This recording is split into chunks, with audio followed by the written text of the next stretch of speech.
Fred Dibner was born in Lancashire, and from his earliest years, his heart was set on a life at the top.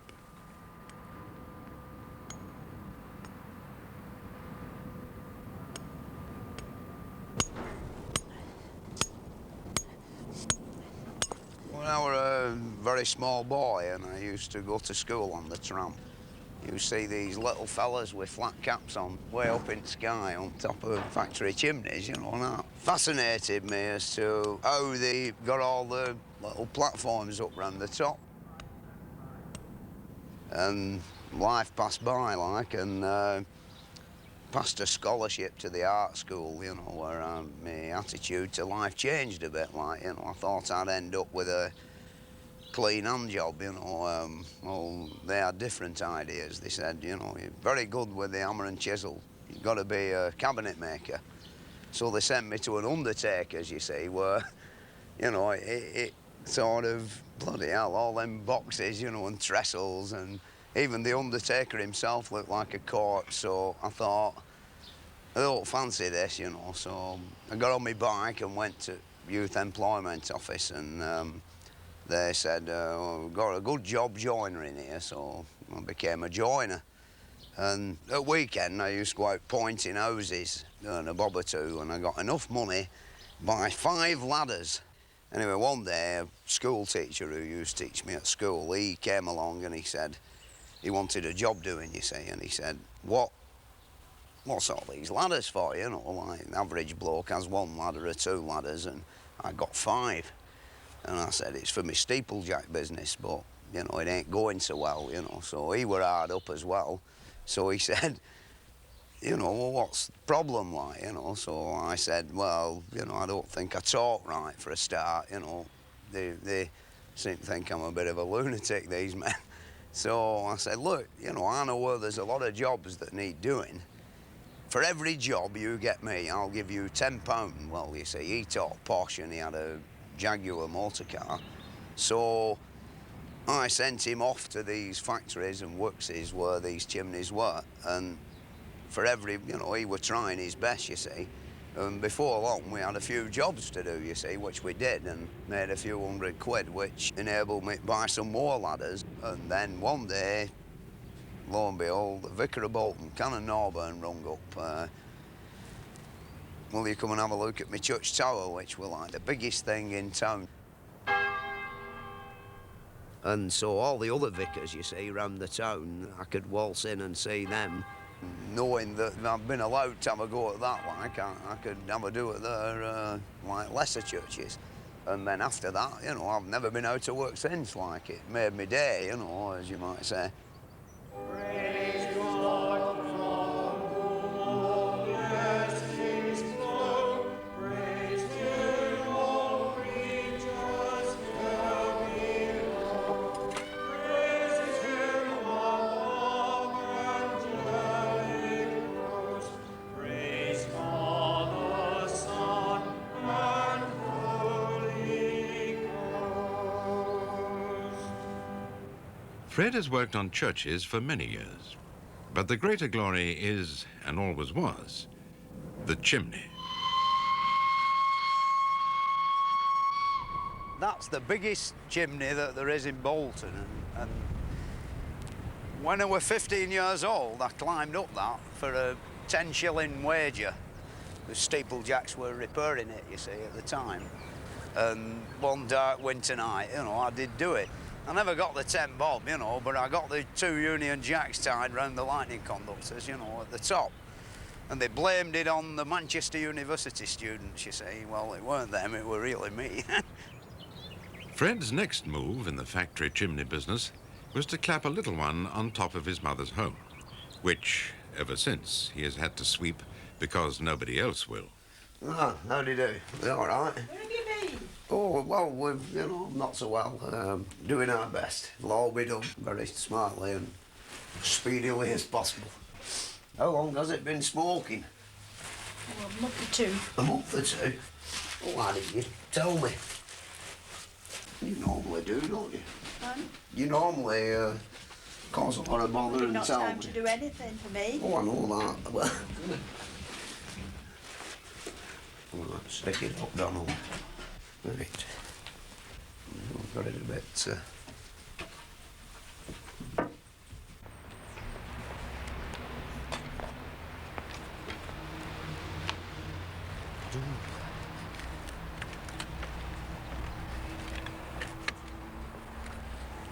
He's not a bricklayer, but he built that.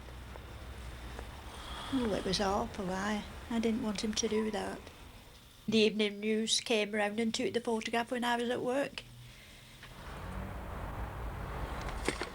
I built this chimney when I were about 17 years old. We had a stack like the one next door, you know, with 5 pots on, which 4 of them were disused and smoke only went up one. So I thought, well, we'll take all these 4 down and build a nice chimney stack, you see. So I didn't really design it, I just built it. It just ended up that shape. Everybody said I was crazy, you know. But it never cracked, and it's got a lovely draft on it, you know. Suck your house slippers off when it's going at bottom. So he went to art school. When he was about 17, you'd think he'd work in office, not doing what he does now.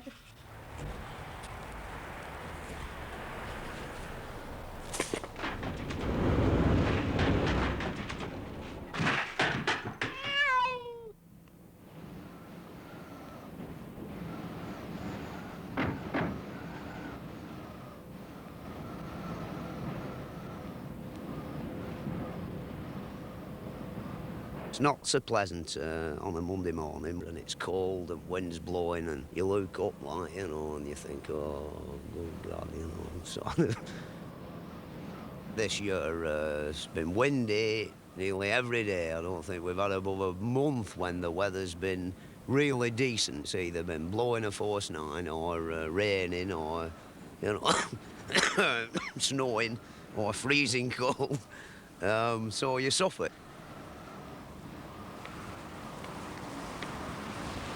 Some days might be bloody awful on the floor, you know, and then you set off up the ladder and go through the fog, and it's like being in an aeroplane. You can see all the chimney stacks and towers and church steeples and hills outside of town sticking up through all this cloud and sun shining up above. Beautiful.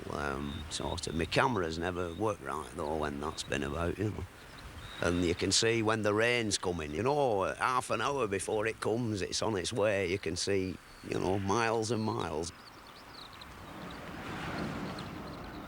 Summer's best, when sun's shining, you know, and everybody down below's all sweating away inside, and you were up there and a nice cool breeze blowing, you know, beautiful. It's something strange. Once you've started, you get like addicted to it. You just live it, you know, like day and night. Think about it, talk about it. Some days you don't want to go. Oh, you know, why the hell did I start this job, you know?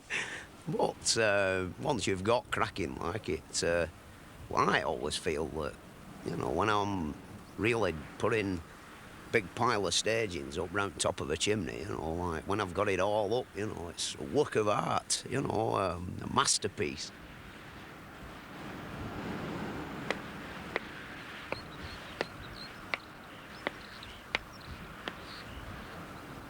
Well, this particular job, I've got the contract for £7,000 to knock it down a brick at once, right down to the bottom.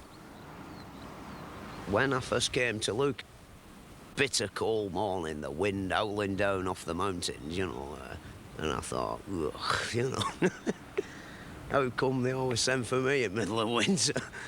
Anyway, I'd have told the powers that be, like, you know, that I want £7,000, you see.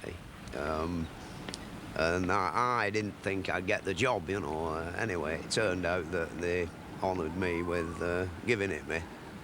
Which means that the other fellas wanted a hell of a lot more, you know.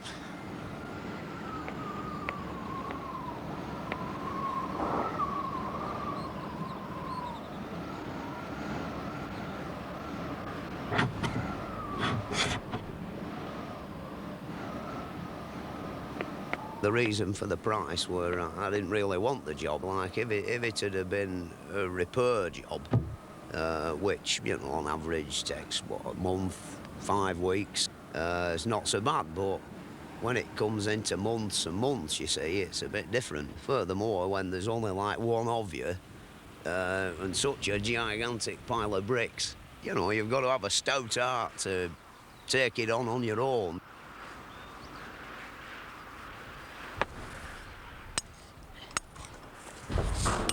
The Briar here, there's like too many buildings, you know, to drop the thing, like, or blow it up, as some people do.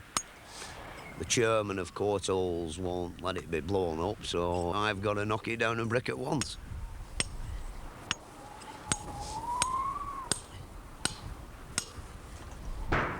It don't do to think about how long it's going to take you, you know, you've just got to keep bashing some off.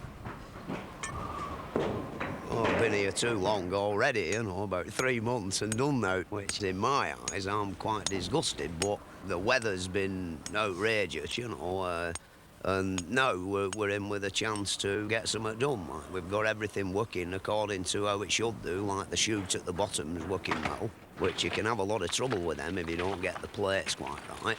They keep getting bunged up and you're forevermore waiting for the bloke at the bottom to clear out the bricks, and you've got to make sure he's out the way, because if you drop one down and it comes shooting out and hits him up back at neck, he's dead.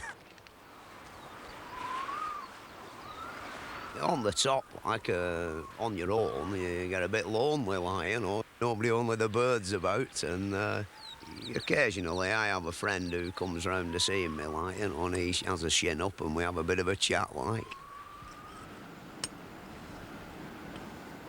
The height must do something, you know. Well, I feel better when I'm doing it, you know. I can come home at tea time and demolish a great lump of steak and a big plate of chips, and sort of, if you're mucking about pointing round somebody's window frames, things like that, bloody fed up, you know. I'm like, no exciting going on, you know, nothing to battle with.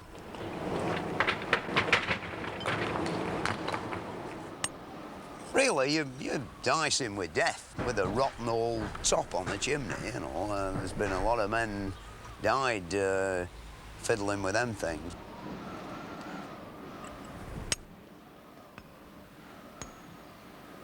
I've never fell off a big chimney, you know.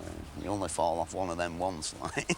One day, I fell off a pair of steps in a little girl's bedroom and landed on a drilling machine and knocked myself unconscious, and I don't remember much about it, but morning after, I couldn't get out of bed and I had to stay there for 3 weeks, all through falling off a pair of steps.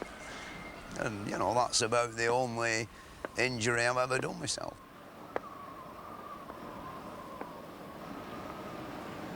Donald, my labourer down there, he's like a very important man, you see. You've got to have a man who has got a reasonable amount in grey matter. Like here, this noise of these fans going, it's impossible to shout 200 feet. Like, there's no way you can converse with each other. It more or less runs by, more or less, habit. The thing is that, you know, he's got a good brain, which is really what you need, you see. You get some young lad, like, his heart can be in right place, but if he sees a girl in the office, he wanders away, and sort of when you need him, you know, you look down and he's gone. In the past, like, I've had lots of labourers, you know, some drank rather a lot, sort of led me astray in a way, you know. Donald, he's a staunch teetotaler, so in lots of ways he's a good ambassador for me, you see. He keeps me out of the pub.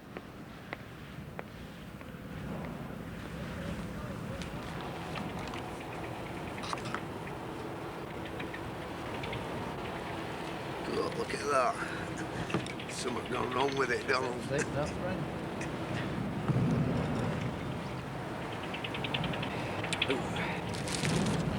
Oh, bricks are coming out at all right, aren't they?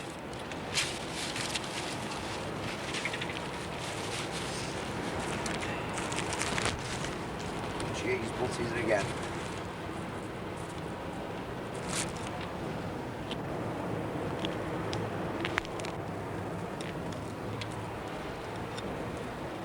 Don't think we'll get a yard a day off. No. So, Just about down for June holidays.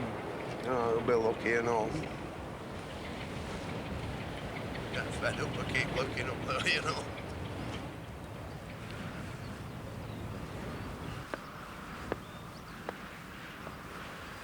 Well, most steeplejacks I know, people come and say, you're always drunk when he went up, like, you know, sort of. I wouldn't say that I've ever done it drunk, but if you were banging away with a big hammer all day, a few pints, you know, don't do you any harm, you know, it sort of kills the pain. There's no doubt about that, you know. Sort of, I've had characters work for me who, in the morning at 9 o'clock, like, they were got the shakes and sort of hell of a job getting up, but after they'd had about 5 pints at dinner time, they were, you know, they were quite full of beans.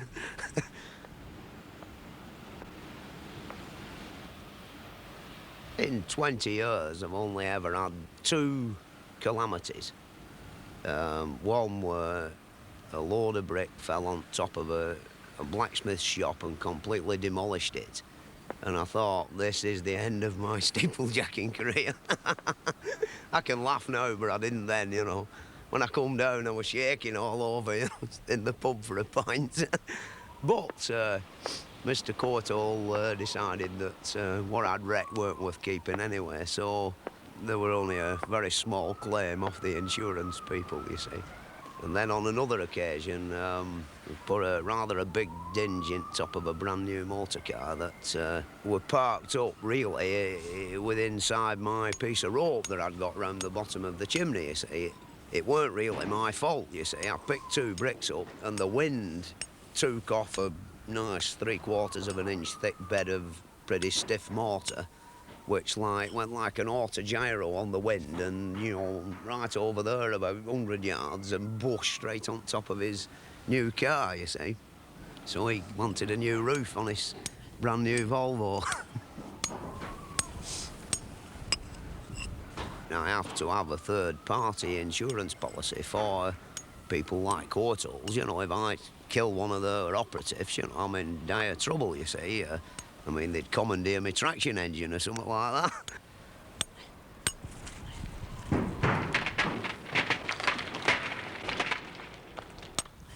Insurance men and me don't mix, you know. I mean, the thing is that I don't intend dying, you know. It's a bit like being a motor car racer or this fella who jumps over cliffs on his motorbike. I bet he's not got a life insurance policy, you know. If he has, it'll cost him a fortune. No, I don't really bother with that side of it, you know. I know one thing, I ain't going to die, you know.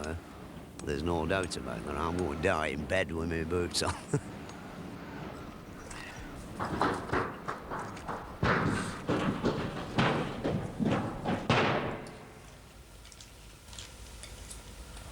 Anybody rung up today? No. I went in town this morning shopping. Spending all my money again? Mummy, there has been a man rung up for Daddy when Jane phoned. Yeah. Oh, When? he didn't leave any name. And what did he sound like, you know? I never spoke I to him. spoke. I was seen to the baby. Well, what did he say? He said, it's Fred Davis at first. You know, he goes, I go, do you want to speak to me, Mum?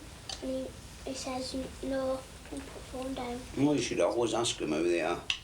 And then we know, you see. Well, if he really wants us, he'll ring up again, won't he?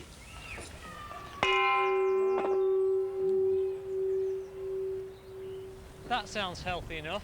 I think if we put a bit of grease on this wire and on the spindle that goes through the hammer shaft, well, you know, it'll be OK. That will cure it, will it? Oh, I'd run for another 10 years then. Good. What's the brickwork like? Yeah, it's pretty good, you know. There's no new cracks appeared anywhere and nothing, you know. How long is it since you put that bell up there, Fred? You know then. I'll have to have a look in my picture book. Yeah? I've forgotten it. Must be 12 years. Easily, I should think. Yeah. I've got all pictures at home of it. Yeah. Yeah, I'll show them you sometime.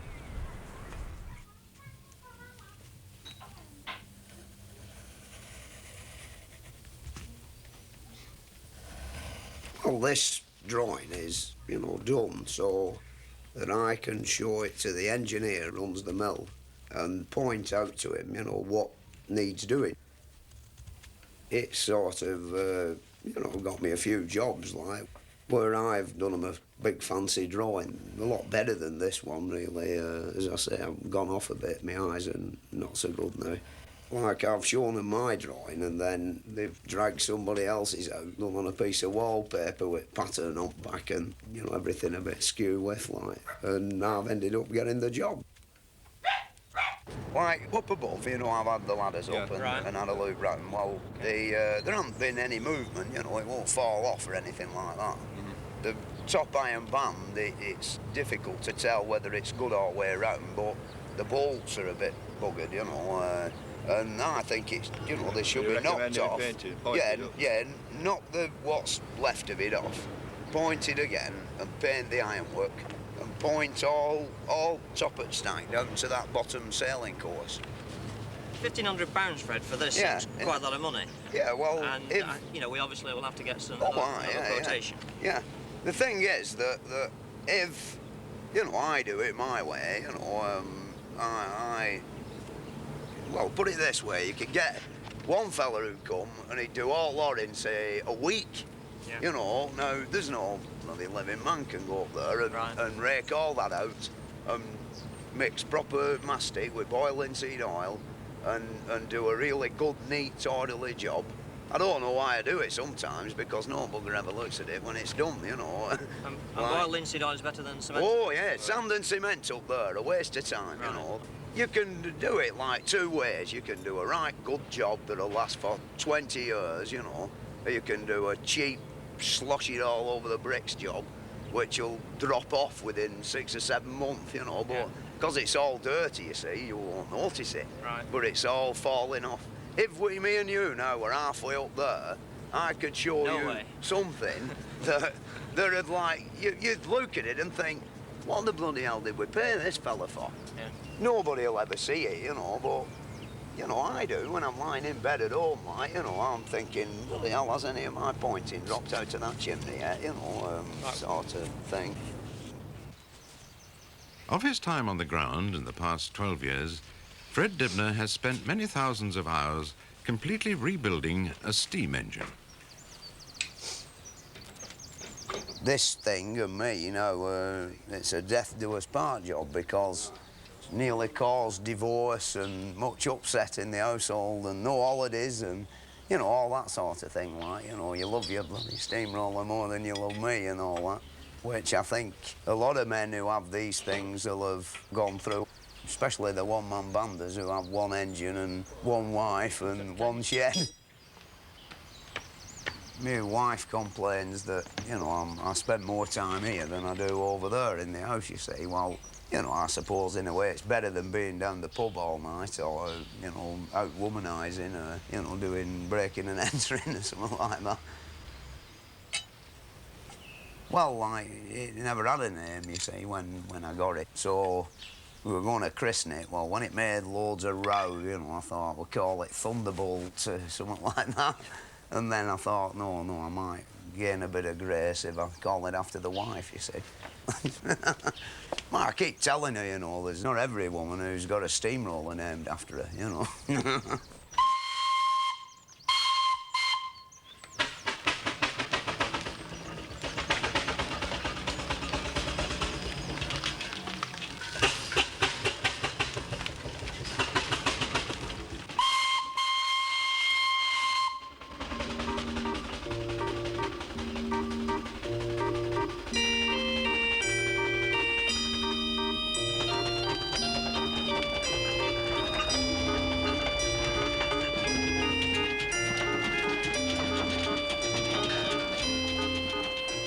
Well, like, steeplejacking's a bit of a spasmodic job, so you can play with your steam engine instead, you know. It's a bit like being very rich.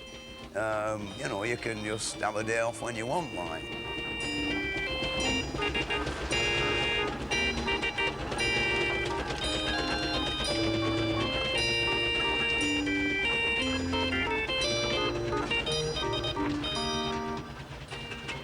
Lots of people who I've come to know over the years with the chimneys say you spend too much time playing with your steam engine, you see, and you should come and get our job done, which in some ways is very true. I have neglected my business and, well, everything really for the sake of this 10 ton of iron. Well, Freddie, the job is getting more urgent now, and of course you've about 30 or 40 feet to point, and there's one or two of the bands want replacing, so really we've got to get you on the job. We can't wait much longer. I'm doing my best. Don't worry, Mr. Shelmerdine. But I am a little bit worried because we want to get this job put right, because we've got the mill in good order, we want the chimney in good order. Well, nothing will fall off, you know, I can guarantee you that. Good. And sort of, I'll be here soon as the last few bricks at the Lilac have gone, I'll be here. Yes, you know, and you'll have me then till your job's finished. I won't be going nowhere else, you know. Good. And well, that's what we want. We've got to get you on this job to get it completed. All right. Morning, Mr. Shepherd. All right.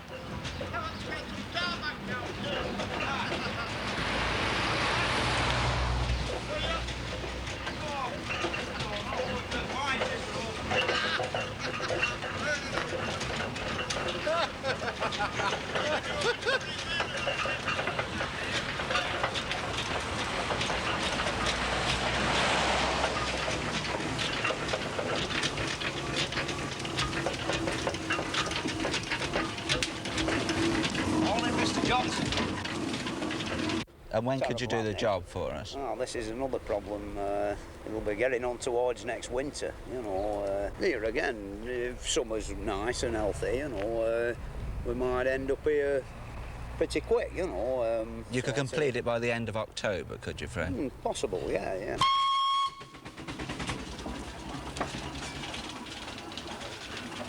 Morning, Lenny. I'll put 4 or 5 stagings all round the lantern, and then we'll gill the ball on the top. This is it. It's a big one. It's about 2 foot diameter. I know. It'll cost a bomb or two. Well, don't worry. Sort of, we'll overcome that. Yeah. Them pillars, we'll replace them. Then we've had a look Can at. you turn them yourself? Oh, I've got a machine. Have you? I've invented a machine that'll do it. You see. Concocted that lot up with a washing machine motor. First day, tried it out, you know, and it went round and went ping, ping, ping, and the cutter shattered. But it didn't, it just cut it. Beautiful, like cheese. So as soon as I'd cut a groove in 1 inch wide and down from square to round, I went down the pub celebrating, you know. Then I drunk too much beer, so I had to lay off that day. And the day after, I made one in 1.5 hours, you know, which were the first one. Are you painting it? Is it something you're going to make a lot of money out of? No, I doubt it, you know. Never made any money yet. Well, I think there's some of them on the balustrade at that level too. It seems the north and east elevations are catching all the way. Well, we'll have a look at them later on. Later on, yeah. Because we've got to programme it. You know, we can't do it all in one financial year.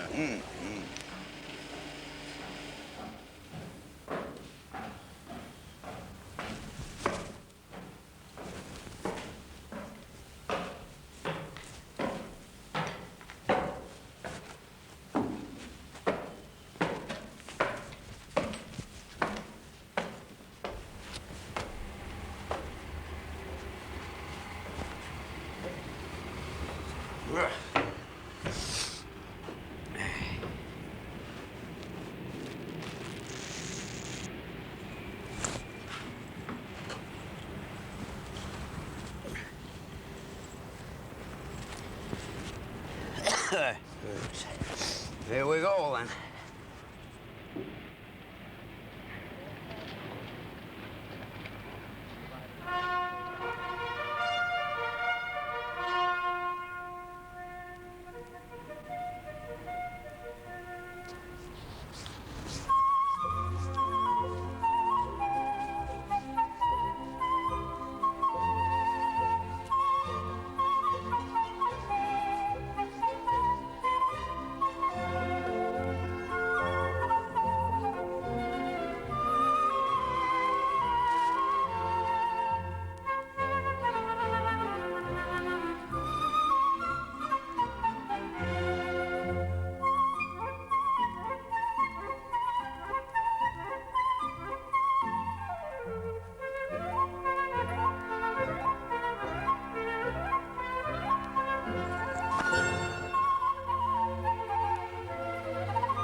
got a tooth missing.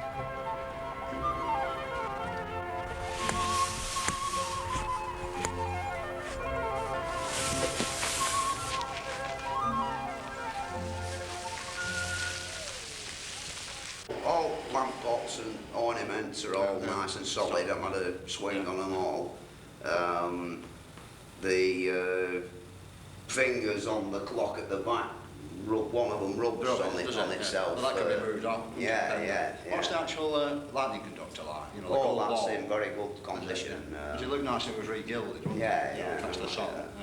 I see the ropes broke on the flagpole at St George's, you know. Oh, the church? Yeah, do you want me to have a look at it for you? Well, I wouldn't mind having a look, but I must sort of warn you that the flagpole itself is rather suspect. I think there's a section rotten. Yeah. And you must assume the responsibility yourself. Oh, yeah. There's ways and means of getting up, even if it's rotten. You know, if the things go and snap off like a carrot, we'll not bother.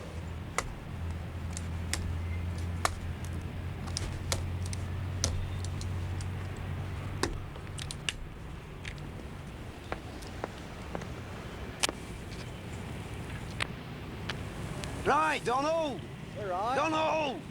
Right. Send one up.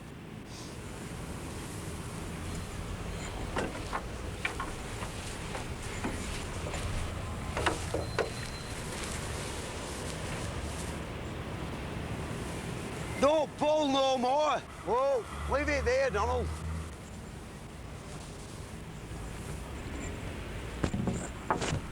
You'll never be a rich man climbing chimneys, you know, there's no doubt about it. Better off owning a corner shop. We're never broke. There's always somebody owes us something. It's just that when you get working for, like, big outfits and you're only like a little man, they just forget about you and they think that you've an endless supply of brass, you see, because their computer, it don't pay out so fast. But I have a phone number that when I'm really desperate, I can ring up Courthalls and ask for a certain gentleman who sort of always looks after me, you see. And, you know, I'm about to do that, actually, just at present, you know, see if he'll send me a bit.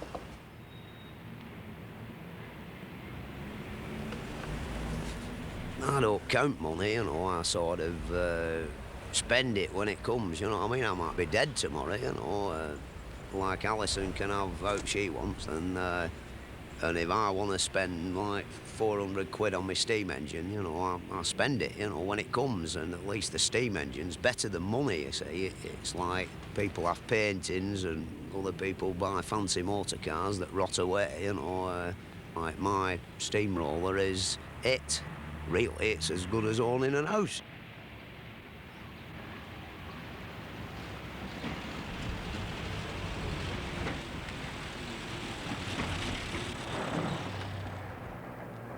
Fred's quickest way of making a bob or two is to land the big felling jobs, at which he is one of the few still capable of using a precise, old-fashioned method. This is the job, Fred. These two chimneys, they won't drop in. Oh, when you've got rid of mill, there'll be plenty of room. Like, I come the other day and had a look. There's an house over there on that corner. Well, if we can keep it away from that, where, you know, we don't want to upset the neighbours. More towards the canal side. Yeah. And we don't block canal up as well, you know. No, all right. make sure we don't. Aye. Want to try and do them both at the same time or not, you know. Well, do two for the price of one, then you're all right. All right. Well, 400 foot little and 500 foot big one. That's the cheapest you can do, is it? Like, aye. So, you'll soon be a millionaire at that rate. Yeah, I think I could manage them, about blocking canal up, you know, doing any damage, breaking any windows over there, you know. My main competition is the dynamite men when it comes to felling a chimney, you know. Sort of they'll come along and, you know, blow it up in half a day, so they only need a quarter of money I want. So really, that's why on television, everyone you see going down, it's blown up. You know, there's none of them done with the pit props and the big fire, like, you know, like they did it in 1899, which, you know, I like doing it that way because it's more spectacular, you know, and it's, you get a bit of a build-up to it. Whereas when you press that plunger, boom, that's it, you know. it's over with, you know. You've not really done so much, you know. You just destroyed something that it took a few men a long time to erect, and a lot of hard bloody sweat and labour. And when they finished it off, no doubt, they put the Union Jack up, and you've just blown it up with pressing a button. Whereas if you've got to hack your way through 3 foot of brickwork at the bottom with a few 100 tons squeezing on it, you know, it's not died too easy, has it?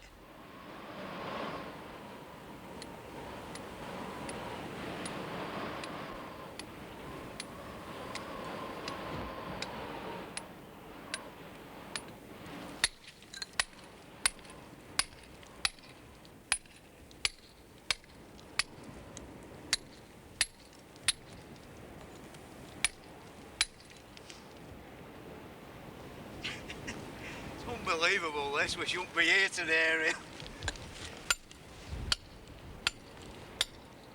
I've had instances where people have come where I've wanted a couple of £100, 25 quid, and they've done it, you know, madmen, you know, no pit props, nothing, just chop the bottom out like a tree. And they don't know to an hour when it's going to go. You know, just keep bashing at it at each side, you know, and when it's creaking and groaning, you know, just run out the road, you know, at great speed, like. You know, you don't need anything, only a sledgehammer and, you know, a bit of lunacy, like, and you're in business.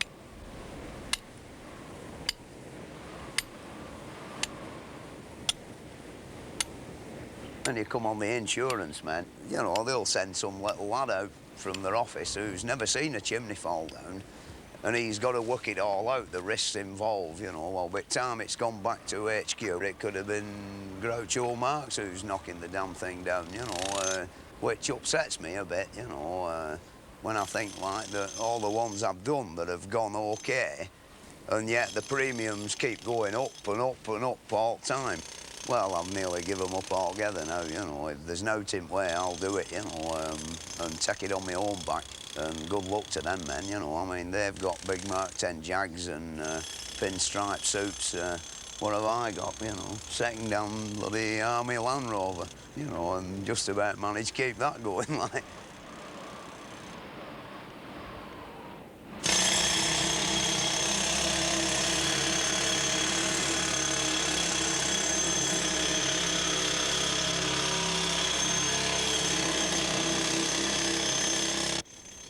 Some years ago, I was doing one that, you know, when you come home at night, like, you know, I thought, Christ, you know, I hope the bugger goes right, because we'd only got 60 feet to get it in, wide. And I came home and having my tea in the kitchen, and it come on the television, here's one that went wrong. I knew it, somehow or other, there was something up somewhere in chimney line, and I was running front room just in time to see this factory chimney straight through the middle of the mill, you know. Just been kitted out for a 3-shift system, you know. It's still shut, that mill, somewhere in Yorkshire. Chopped the mill in half. Well, them were the dynamite men, you know, sort of thing. Well, how do you think I should feel after that when I've got to do this one? They've got to get theirs in. I'd got to get it down a 60-foot slot, you know. Well, from that day to the Sunday that we did it, you know, my nervous system weren't too good. It were a bit on edge. There's no brave men, you know. Any man who says he's brave is either a bloody idiot or a liar.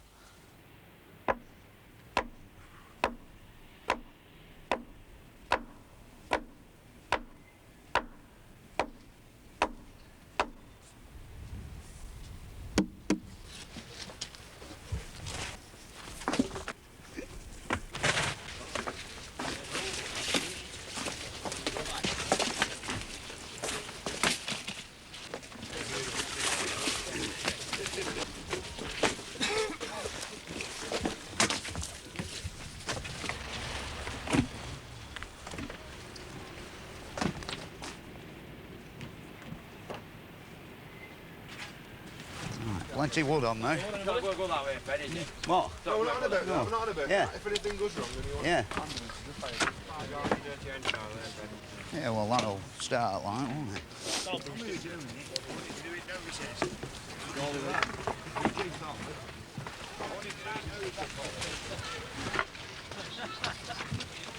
Bit more wood round this side.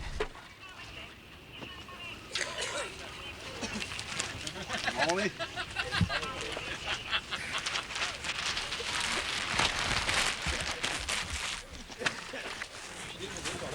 Why, yeah. Well, we'll give it a general sousing over after. Oh, yeah, want to hear it roar.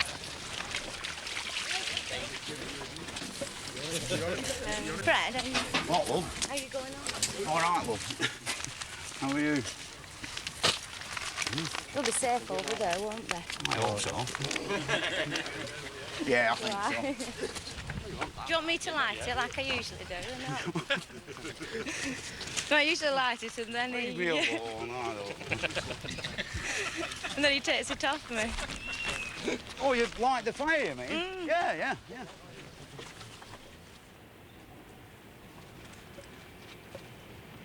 Oh, he's panicking like buggery, man, you know. Who you mean, the factories? The Welsh fella. Factory inspector, I don't know. I mean, everything's beautiful. And I'm more of a mind of you. Yeah. I think it's going to go that way, and the wind's blowing that way. The Everything's bloody, in its if favour. it goes backwards, he says, you know, there's not a bloody 3 million to 1 He chance. says to me, what's in that tank? I said, Yeah. I don't know. I thought you'd be able to tell me that. Being Yeah. I don't bloody know, he asked me as well. He's nervous. Anyway, that having been said, we will let you know when we've got all the evacuation done, when I've got this road sealed. We're sealing it off with major incident tape. Yeah. That white tape. Oh, yeah.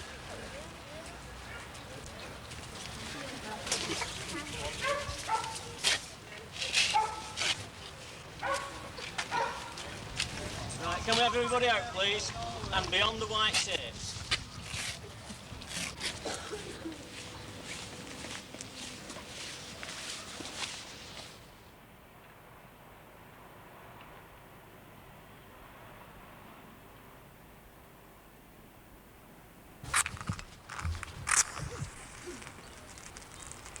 I'll get going. Turn it round a bit. That's it. Right, now then. Right in the middle, there. No. There. That's it. Right, you can give it me now. Yeah. Thank you.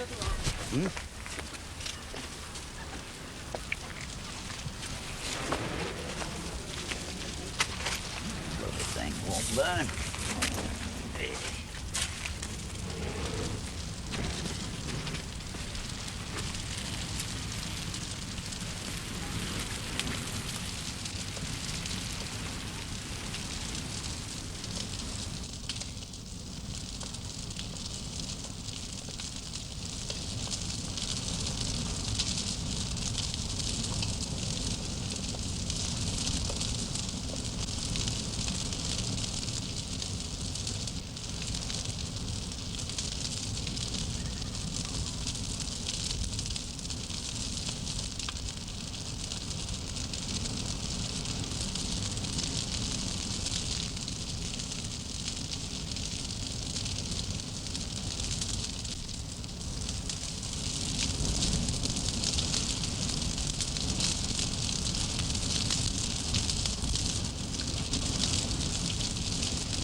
You see it moving, the stick. That stick.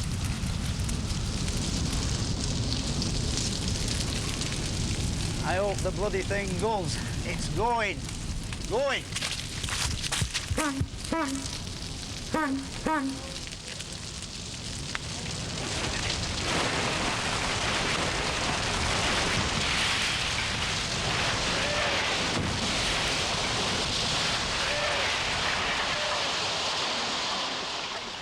Go for.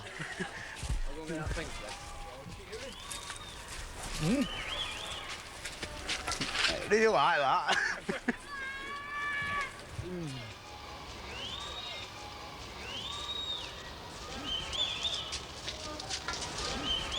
Right in the right shop, innit?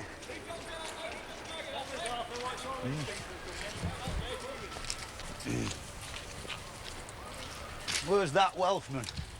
Eh? But it's right shop, innit? Here, you can have the...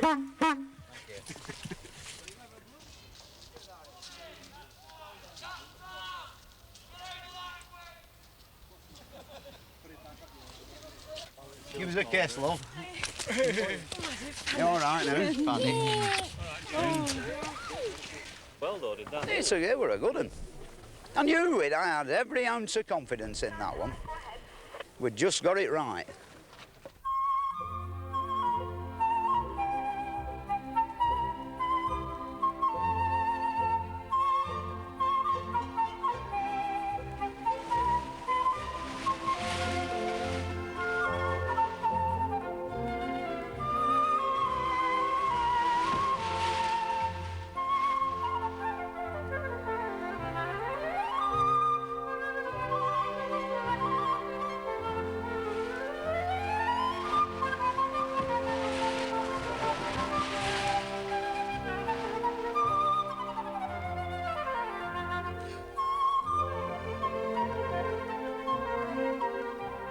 If I don't go now do for a fortnight, I get all grumpy, you know. I get thinking like, I'm bloody dying, nobody wants me no more. Like, gotta go and have her climb up something, you see. If I can carry on till, you know, I'm an old fella, like, you know, I don't know, I suppose slow down a bit before I'm 70, but the ideal way out would be, I think, instead of dying in bed of lung cancer or something horrible like that, just drop off one sunny day when I'm about 75, you know. And that'll be the end.